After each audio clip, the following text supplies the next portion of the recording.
What's going on, guys? This is Damien from The Lookout, and I'm here with my BT23 Archetype tier list. Yeah, it's time to take a look at all of these new archetypes.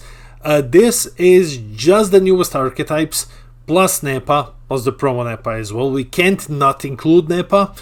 And yeah, we're just looking at this, assuming nothing changes and stuff. Once the ban list drops, we will make a Road to Nets archetype tier list. We're gonna look at everything, it's gonna be huge. Anyways, guys, before we begin this video, huge shout out to the Coffee Club. These are our $2 and up patrons, our lovely patrons who buy us coffee, they keep us going. And if you have been on Twitch recently, you would see the insane rate at which we're going right now. And we're just gonna transition that to YouTube as well, because yeah, we did upload a bit less videos, but we're correcting it starting today. So guys, anyway, thank you so much. If you wish to join the Coffee Club, link to our Patreon, it's only $2. Link to our Patreon is in the description below. And yeah, I think that's about everything. Roll the video! Okay guys, here we are with the tier list. We're just gonna go over BT23 plus the promo NEPA, because we were expecting the ban list this Friday, so it doesn't make a lot of sense to go with the entire meta breakdown. But let's just check out what we have right now. So let's go over the tiers. Tier 0 OP should be banned. Tier 1 meta defining, the best decks in the meta, the ones that will warp the meta around them, that's tier 1. Tier 2 competitive decks and or rogue decks. You can say some rogue decks might go there. They're not necessarily, all of them are not necessarily like exceptionally competitive, but they have competitive potential as well. So you can take them to events and you can do well with them. Tier 3 casual decks, you know, locals, levels decks, you can take them to events, you might not do well with them, we will see. This is the type of decks I play. So anyway, tier 4 actual trash, like actual trash, really bad decks, run away. And then finally tier 5 Towa token deck tier. So let's just start. Let's try to keep this brief, like I always say, and then do it for like half an hour. First off, Future Gohan. Okay, this one is gonna be easy. Future Gohan or Gohanks is phenomenal. The draw power of the deck is crazy. The leader's ability, where you can pitch a Z energy to then discount the activated ability of your guys on the field, is really good. You generate a bunch of Z energy.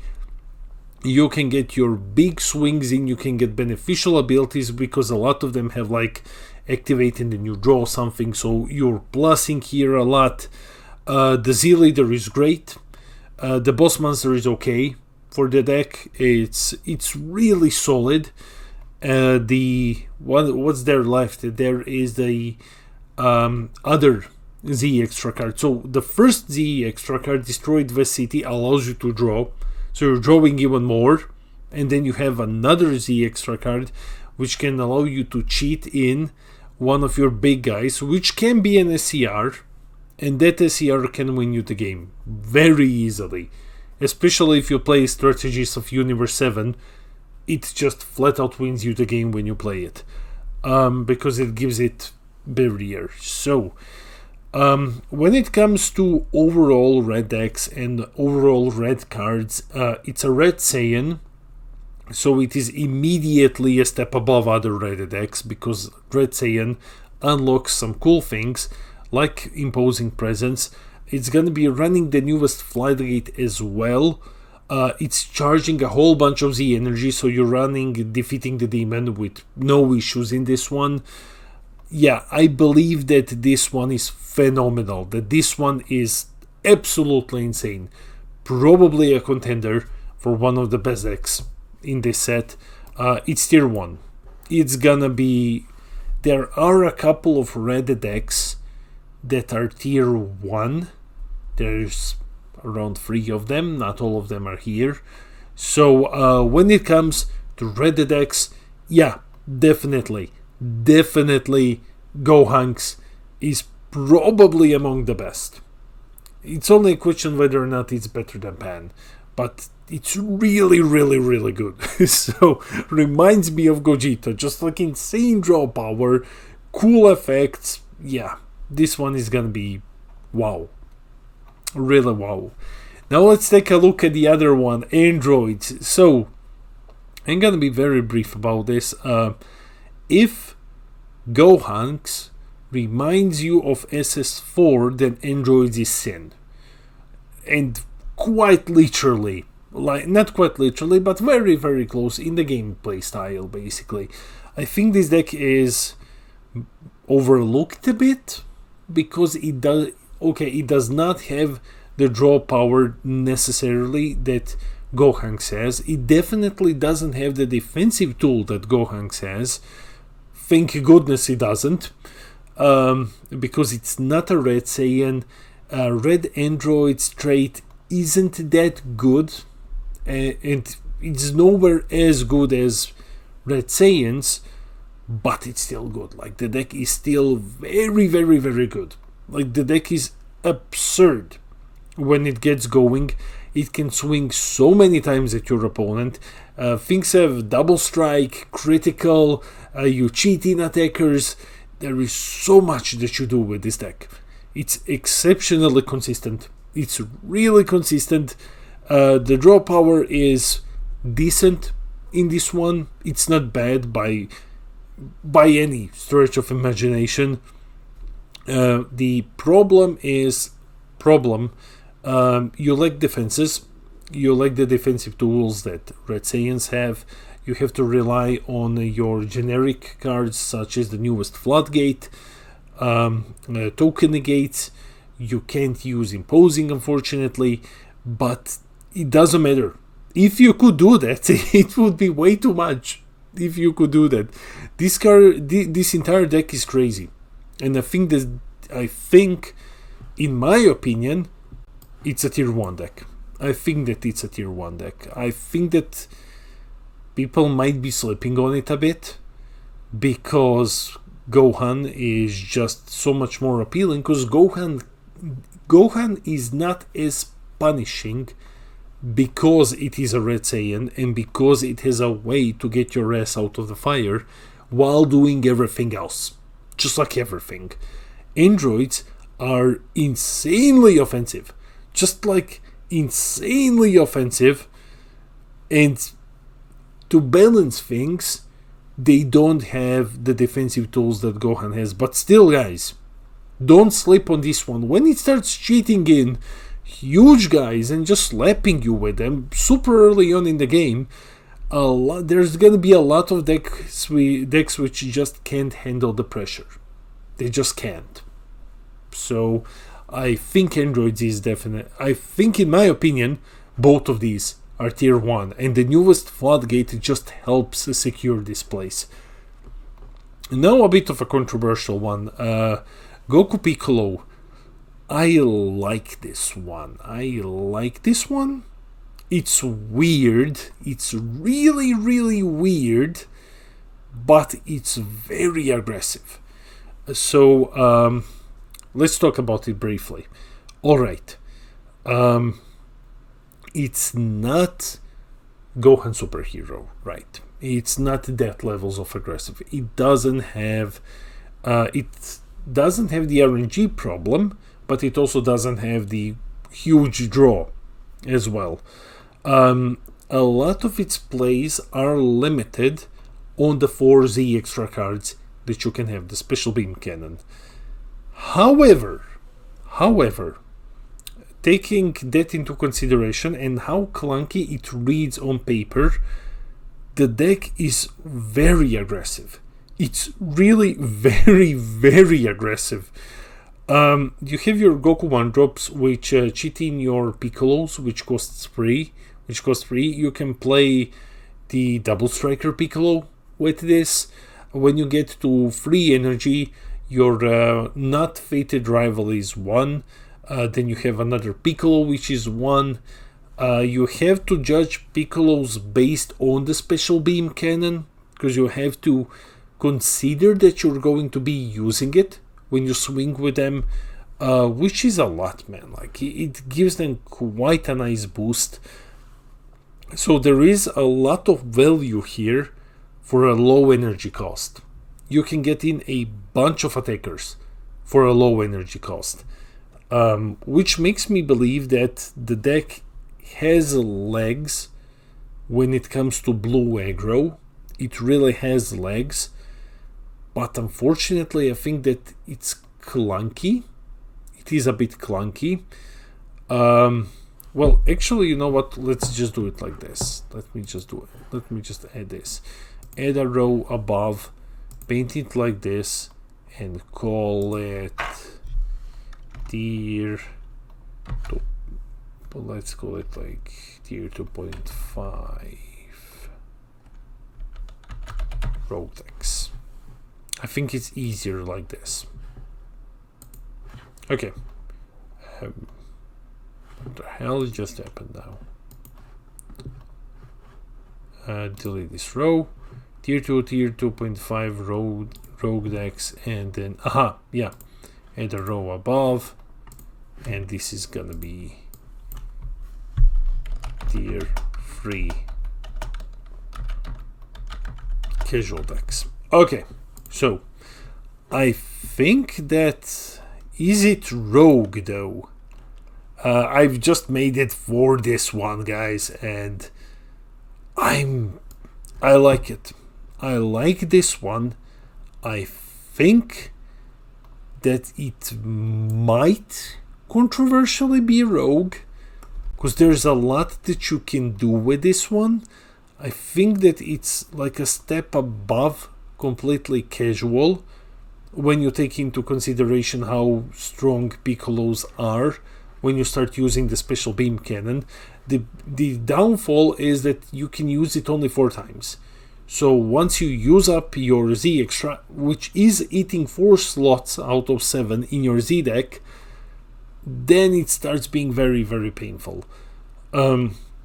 It lacks some of the offensive capabilities that other decks have. So yeah, I like it, but I'm not sure on this one. I think it's potentially just casual, I believe. I think 2.5 might be confusing people too much. Nah, let's just keep it like this. Okay, so next, Reddits. Okay, so I think Reddit is great. I think Reddit is pretty cool, that it has competitive potential. The ability to look at your opponent's hand is nice. You don't get to interact with it. However, you don't get to interact with it, but you get a free play from it, which is also great. Sometimes you get a free play. And then your way of interacting with their hand is through the forecast, which just negates something. Negates, prevents usage of something. Hand knowledge is huge. Hand knowledge is really huge. So taking that into consideration, where do we put Reddit? I think that Reddit is gonna be like competitive. So I think it has competitive potential, basically. Actually, I can just like delete this. Yeah, it's just competitive. So it can see play, the ability to look at your opponent's hand and then just do something, like play a free card, or just play your 4-drop and then deny them from doing something, is great.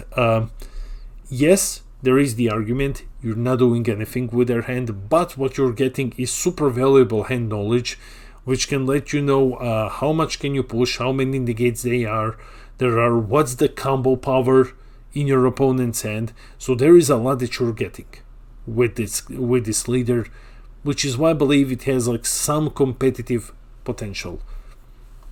Now comes Trunks Mai. Let's first talk about this before we slam it somewhere. I hope that this is no longer a hot take, that people have caught on to this. This deck is better than Go Bros. I think this deck is by far better than Go Bros. It's a similar deck. It's also a healing pod deck, but it has something that Go Bros lacks, and that's a very strong boss monster and a very strong endgame. Now, you might be saying like, okay, Damien, are you crazy? Go Bros has the 8 cost, which is really, really good. That is true.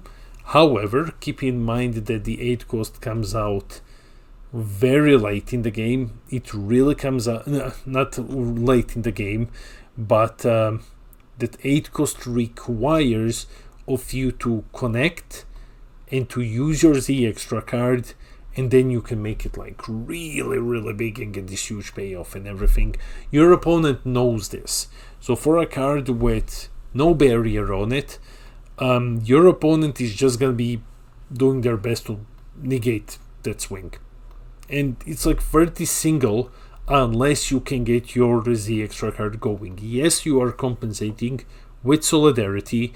Yes, you have a lot of draw with Healing Pod, but the deck just kinda falters at that very end when you need a strong boss monster. The in-archetype boss monster isn't as good as the one that you have in this deck.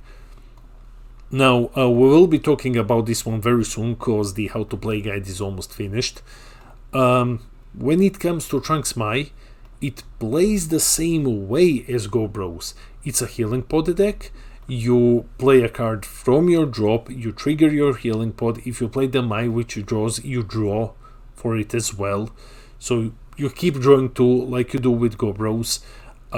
You don't need to play a lot of the engine if you wish to go fully generic. You really can do the same thing that you're doing with Go Bros. You can just run the 1 costs and the boss monster if you wish to do that. However, there's nothing that Go Bros can use that this deck can't. So basically, they share the entire list, right? However, there are 2 big upsides here. First, you untap when you awaken. That's one of the things that I feel like Go Bros is missing. You can't restand energy when you awaken. You just draw 2, which is huge. Draw 2, that's pretty good. But here you get that 1 extra energy, which can help you to establish a defensive turn when your opponent starts doing his clapback. Go Bros often taps out on turn 2, and we have seen on stream how punishing that can be. Here you have more options because you do one tap. You can enter your opponent's turn 2 or turn 3 or whatever with 1 open energy, which can save you, which really might save you. And you have a boss monster which is easy to get going, and its attack can be countered. So it's 35k triple KO something, attack can be countered.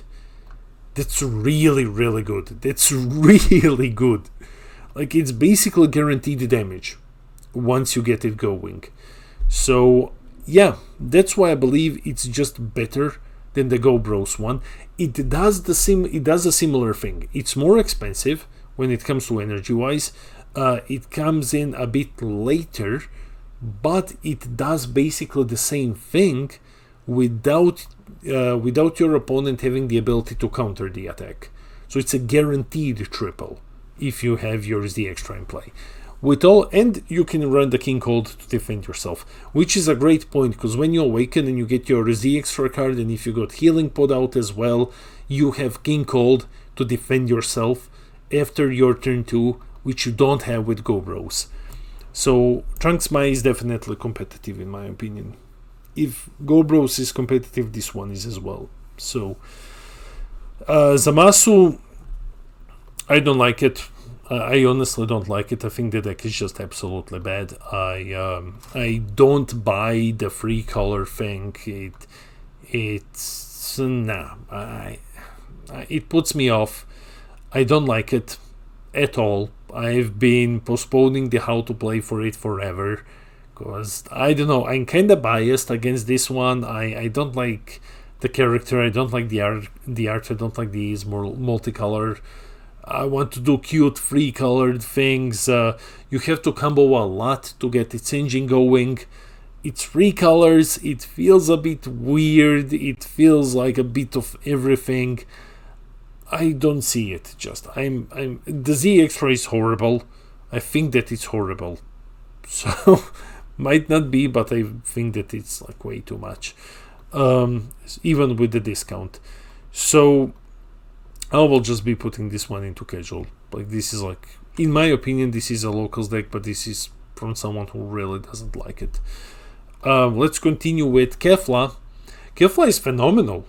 Like, Kefla is actually really, really good. I think that people just aren't paying attention to this one because Universe 7 exists and it has like the super cool burn and the victory strike and everything, but Kefla is amazing. Kefla draws a lot. Kefla wants to combo a lot, and then it has phenomenal boss monster and everything is big and gets stuff going. I like Kefla a lot. I think that this deck is really, really overlooked. So just skimming quickly through it to give you guys some sort of an idea. Basically, when you combo, you draw once per turn. So that's one of your combos is a draw. Basically, that's how your leader draws. Then you give plus 5k to your leader when you play something. You have a very, very good Z leader, which also becomes bigger, and when it attacks, then you get to draw and you get to rest something. And then when one of your mono yellow Keflas attack, you also get to draw. You have your Z battle card, which is when you combo with one of your Caulifla cards. It's a double striker. It has deflect. It has a way of reducing its cost, so it's a 1-drop if you have the Z Extra in play. So that's a huge attacker. The Z Extra is very good. It's a very good buff here. Then you have SS Scale, which basically when you combo with a Caulifla is a huge critical attacker. So it's like 15k immediately. Then you have like the other SS Scale. You have the entire package, which is just like combo. Get a lot of value here, draw a lot of cards, and then when you go into the boss monster, it's basically lights out, because you just make sure that your opponent is basically tapped out, and when you play it, you choose up to one of your opponent's rest small battle cards, ignoring barrier, you KO it, and then your opponent can only withstand 4, which will probably be their energies, but then you just kept their field locked completely. Like, this card is really good, guys. It's really good. So I think that Kefla is super overlooked, and I think that it's tier 2 at least. I think it's like tier 2 at least. Probably not tier 1, but tier 2. Let's talk about, before we do, let's talk about Nepa. I like Nepa. Nepa shares a lot of its engine with Reddit's. However, Nepa has a couple of cool cards, and I like this new direction that they're going with pre-release leaders. It has been going on for some time. We saw that with Bobby D, we saw that with Cellmax. Like, hey, check out this leader, and it has just like 3 or 4 cards, but they're super cool and it does cool things. That's Nepa, it's like Reddit's Lite. However, and it's not even Reddit's Lite. It does significantly different things. However, Nepa has one cool thing going for him, and that is the Z battle card, the Cyberman, which just removes something when you attack with your token. And Nepa generates a lot of tokens. The newest promo helps you generate tokens, so that you don't need to rely solely on the old blue Cyberman Unison. It's a blue Saiyan, which means a lot that it's a blue Saiyan. It can use Scouter, which also means a lot. So yeah, I think Nepa is really good. I think it's overlooked. I don't still think that it's competitive. I think that it's like casual, but it's not trash. It's like at top of casual or so. Okay, maybe this one is better. I'm still not, so I don't know. I don't do the which is better thing.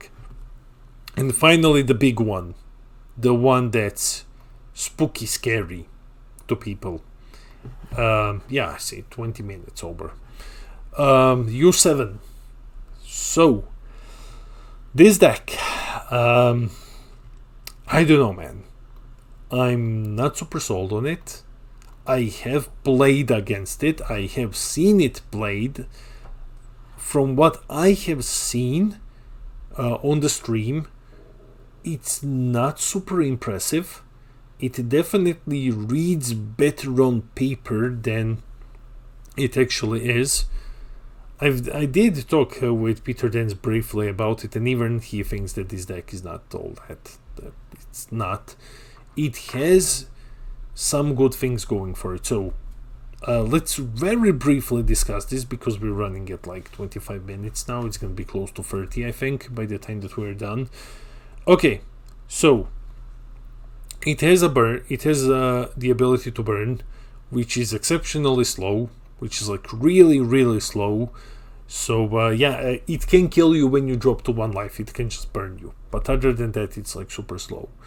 It has Victory Strike, which is scary when you pair it with Bergamo, and then you just step out your opponent. And yeah, the Victory Strike one it's a scary SER, but I don't think it's really doing that much. Like, I don't know, I don't feel like it's doing that much. And from what I've spoken with a lot of competitive players, it's actually one of the cards that's getting replaced more often than not, because you have some other SERs which might work better in this deck.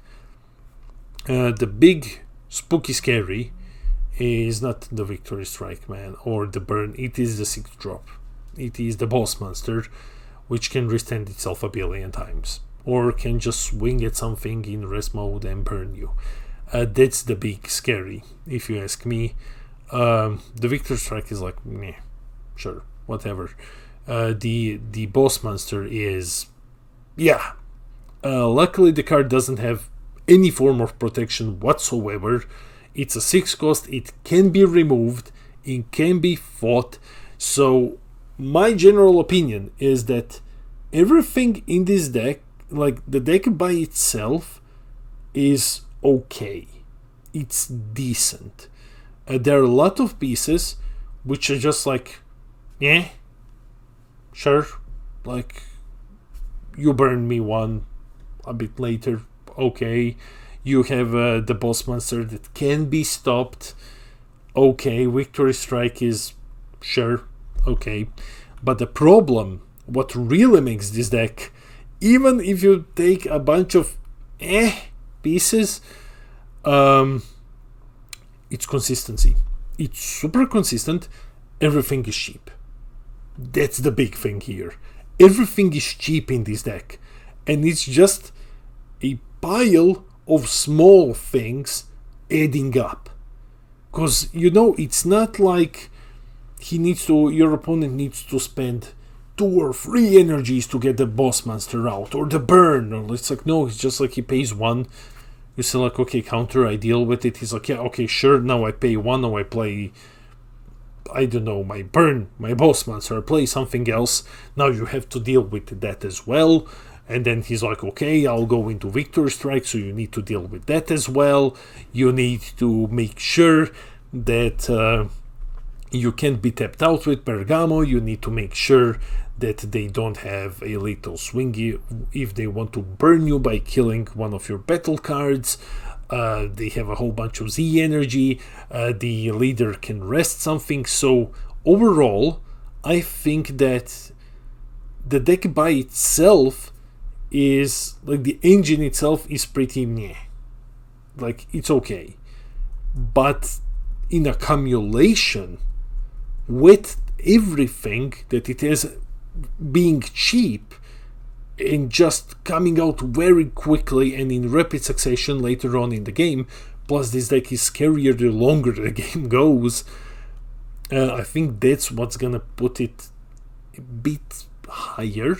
So Not to talk too much about this because we will have a video explaining how to stop this deck. There are a lot of ways to stop it, unless it really screws you over. Here's my general opinion. I think that it's tier 2. I think that it's exceptionally, I think that it's really overrated. I think that, like, okay, it can either be tier 1 or tier 2. It's one of those two. And now it's just like, where are you leaning with this? I think that it is tier 2. But it's at the very top.